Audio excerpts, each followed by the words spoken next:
بتبدأ الحلقة الأولى كفلاش باك بتورينا تاريخ دازاي وهو في مافيا الميناء، وإزاي كان شخص مهم جدا فيها وليه علاقات بالقيادات كلها يا صديقي.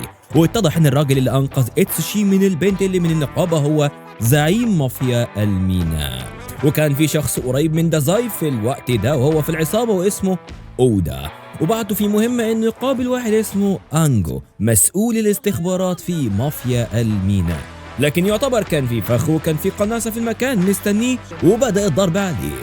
هرب أودا وعرف مكان القناصة وبدأ في مطاردته واتصل فورا على دازاي، وبالفعل يا صديقي يصل أودا للقناص. لكن من الواضح ان ده كله كان فخ لأودا علشان ياخدوا منه الخزنة اللي لقاها في الأوضة. وهنا يا صديقي بيلحق دازاي بالعصابة كلها ويفنشوا على الاثنين اللي كانوا محاصرينه.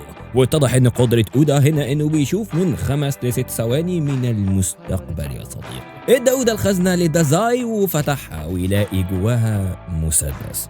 نعم مسدس بس كده، واستنتجوا من ده ان المخبر بتاعهم اللي هو ساجوتشي أنجو خائن، وطلب دازاي من أودا انه يدور على أنجو. بعد تدوير كتير اكتشف أودا مكان أنجو واتضح انه مكبل بالحبال في المكان ده.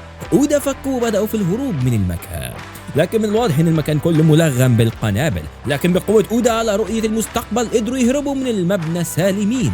واتضح ان أنجو ما كانش جاسوس على قد ما هو كان عميل مزدوج شغال مع العصابتين مافيا الميناء وعصابة ميميك، لكن بعلم قائد مافيا الميناء وزعيم ميميك اسمه جيد. لكن هنا يا صديقي تحدث المفاجأة، وفي كرة تترمي على أودا وفيها السم ويمسكها، لكن يا صديقي يكتشف إنها سامة وإنه سيموت بقدرته لكن بعد فوات الأوان. ويتضح إن أنجو خائن لمافيا الميناء، لكن يلحقوا دازاي وينقلوا للمستشفى، وبلغوا ان مافيا الميناء هيهجموا بكل قوتهم على عصابة ميميك دي. وبالفعل بدأوا بالهجوم يا صديقي، وإذ بتجي قائد ميميك بيقابل أكوتاغاوا، وبيكون قائد ميميك في الوقت ده قوي جدا، وبالفعل يصل إلى أكوتاغاوا ويضربه برصاصة في صدره. لكن هنا يا صديقي بيظهر أودا ويدافع عن أكوتاغاوا، لكن الغريب هنا ان أكوتاغاوا بيبدأ بالهجوم على أودا اللي لسه أنقذه. هو في إيه؟ من الواضح ان أكوتاغاوا عنده غضب كبير جدا من دازاي وانه مش راضي عنه،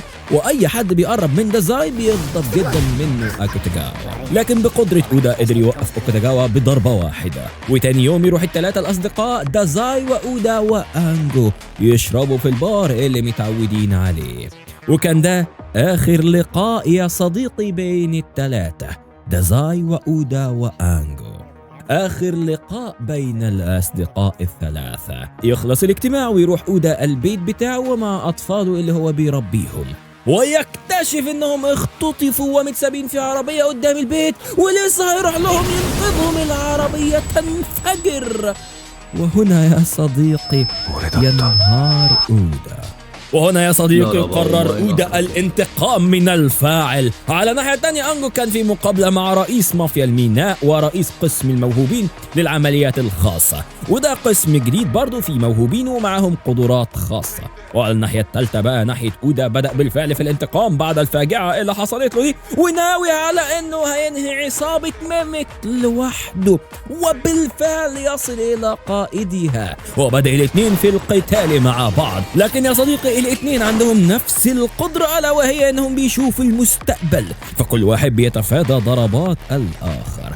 وهنا على الناحية الثانية كان دازاي بيطلب الدعم من الرئيس علشان يساعد بيهم أودا قبل ما يموت في انتقامه الغشيم وحيدا. لكن اتضح ان رئيس مافيا الميناء هو اللي مخطط لكل حاجة من الحاجات دي، وان هو اللي قال لعصابة ميميك على مكان اليتامى اللي بيربيهم أودا. وهنا مات الاثنين بضربهما لبعض بآخر رصاصتين تبقتا معهما.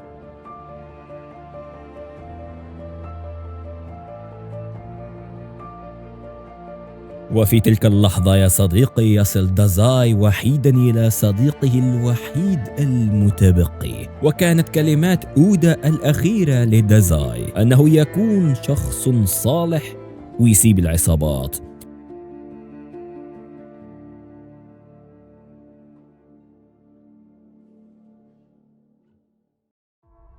يفوت أسبوعين على الكلام ده ويقابل دازاي رئيس الحكومة ويقول له أنا عايز أشتغل في حاجة صالحة معاكم.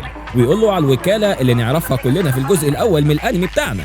تفوت 4 سنين ونرجع للحقبة الزمنية اللي فيها دازاي الصالح مع الوكالة وإتسوشي، وكان إتسوشي قاعد عادي مع كيوكا، وفجأة بتظهر واحدة من المافيا وتقوم هجمة على إتسوشي، وتكون الست دي قوية جدا لدرجة إنها تقدر على استدعاء 2 من أشباح الساموراي، واحد أزرق والتاني ذهبي، ويحاول إتسوشي جاهدا إنه ينقذ كيوكا من الست دي، لكن للأسف الست دي قوية جدا، وكان كل اللي عاوزاه إنها تاخد البنت الصغيرة وترجعها للمافيا فقط. لكن يا صديقي كيوكا مش ضعيفة أو صغيرة زي ما توقعنا، وهنا بدأت بقتال الست دي، لكن هنا أفراد العصابة تظهر كلها، وعلى الناحية التانية وصل برضو أفراد من الوكالة، لكن هنا يظهر 2 من جماعة ثالثة اسمها النقابة، ما نعرفش عنهم أي حاجة حاليا، بيظهروا لنا كده كل جزء وما نعرفش عنهم أي حاجة، يموتوا كل الموجودين.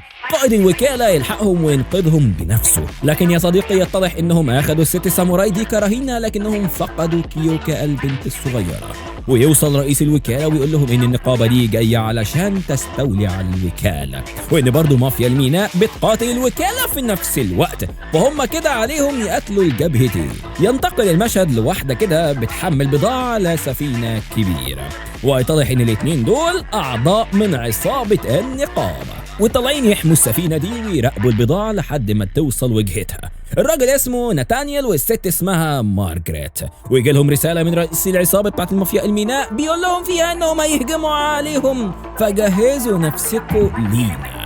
في نفس الوقت كده يا صديقي امن السفينة بيقفش واحد كده مع ليمون على شكل القنابل اللي هو بتاع الليمون بتاع الجزء اللي فات، يحاول يدخل السفينة، لكنه بيقدر يا صديقي على تفجير السفينة في الفعل، وبيكون أكوتاغاوا هو اللي ورا تحطيم السفينة دي. وهنا يا صديقي بدأت العركة الأقوى بين ناتانيال وأكوتاغاوا، وبدأ المجرم بضرباته الشديدة بقوته الفائقة على ناتانيال، لكن من الواضح ان ناتانيال ده عنده قدرة قوية جدا ويقدر يوقف ضربات أكوتاغاوا، وبدأ ناتانيال ده ببدء ضرباته المتتالية على المجرم، لكن أكوتاغاوا كان أقوى ضرب زعيم النقابة في رجله فأسقطه أرضا. وهنا انضمت إلى ناتانيال مارغريت، وبدأوا الاثنين يتعاونوا على القضاء على أكوتاغاوا. وهنا يا صديقي أكوتاغاوا يظهر قوته الكاملة وقتل مارغريت اللي لسه هجم عليه، ولسه هيجمع على ناتانيال إذ به يتوقف وينزف دما من فمه. وهنا نتساءل كلنا، هو مريض ولا بيموت ولا في ايه؟ فأمانة ناتانيال بيستغل اللحظة دي وهاجم على أكوتاغاوا، لكن يا صديقي هنا يفعل أكوتاغاوا قوته الكاملة ألا وهي راشمون، فك البوابات اللامتناهية. وهنا تحدث المفاجأة، تضحي مارغريت بنفسها للمرة الأخيرة مدافعة عن ناتانيال، واتضح ان رئيس مافيا الميناء ده داهية، وارسل برضه فريق تاني للهجوم على الوكالة. وقال الراجل ده ما كانش جاي يهجم على الوكالة، ده بس كان بيديهم معلومات عن مكان 2 من النقابة وهم اللي هيهجموا عليهم، كأنها فرصة يعني. وبالفعل على الناحية التانية ال2 من النقابة دول بيكونوا أصلا هيهجموا على التوأم الخارق من الوكالة. وهنا يا صديقي بتوصل الوكالة وأولهم كانيكيدا، لكن الاثنين بتوع النقابة دول من الواضح إنهم مش سهلين نهائيا. بتقدر البنتين إنهم يهربوا من بتوع النقابة دول، وبتوصل الشرطة في هذه اللحظات يا صديقي، وبتوصل البنتين لإتسوشي ودازاي، لكن في ولد غريب كده بيوصل معاهم برضه في القطر، ويتضح ان الولد ده برضه من مافيا الميناء وعنده القدرة على التحكم بالعقل.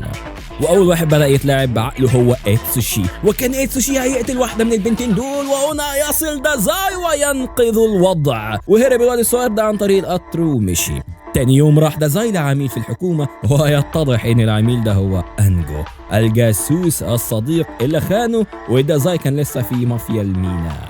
وحضر نفسك يا صديقي اللي هقوله ده، اتضح كمان ان أنجو حاليا شغال مع الحكومة في قسم العمليات الخاصة اللي مهتمة بالقضاء على المجموعات الإجرامية الموهوبة، وهم قاعدين يتناقشوا مع بعض في العربية، إذ يا صديقي بعربية تخبط فيهم عن عمد، وكان كل ده إتسوشي مستني رجوع دازاي، لكن يا صديقي بيظهر له قائد النقابة بنفسه ويوقف كل قوة إتسوشي، وللأسف يا صديقي بيهين إتسوشي ضربا.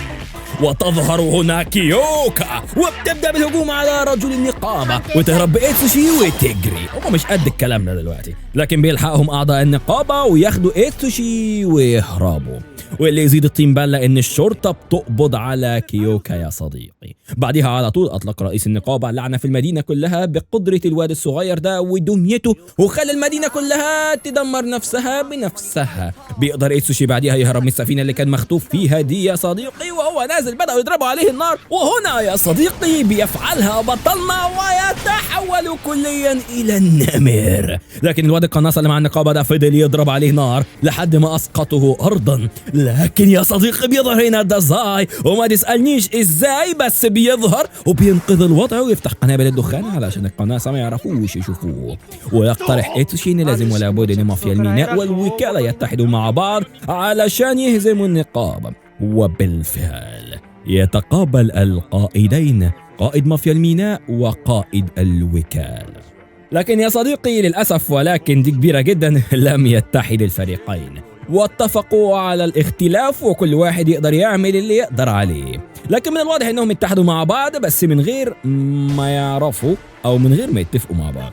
والجماعة دي هجموا على 2 من النقابة وفشخوا ال2 دول حرفيا، ويوصل دازاي والتاني بالمافيا الميناء اللي الولد اللعنة ده اللي هو ادى الى دمار المدينة كلها يا صديقي. طلعوه ولسه هيخرجوه من البيت اذ بهم بيقابلوا 2 من النقابة، واتضح انهم ما ماتوش، ويتحد الاثنين في مقاتلة هذا الوحش وبالفعل يصلوا اليه يا صديقي. لكن المقاتل ده غريب جدا، ده حتى دازاي مش قادر يوقف قدرته، واتضح ان المقاتل ده ليس الا وحش غير بشري.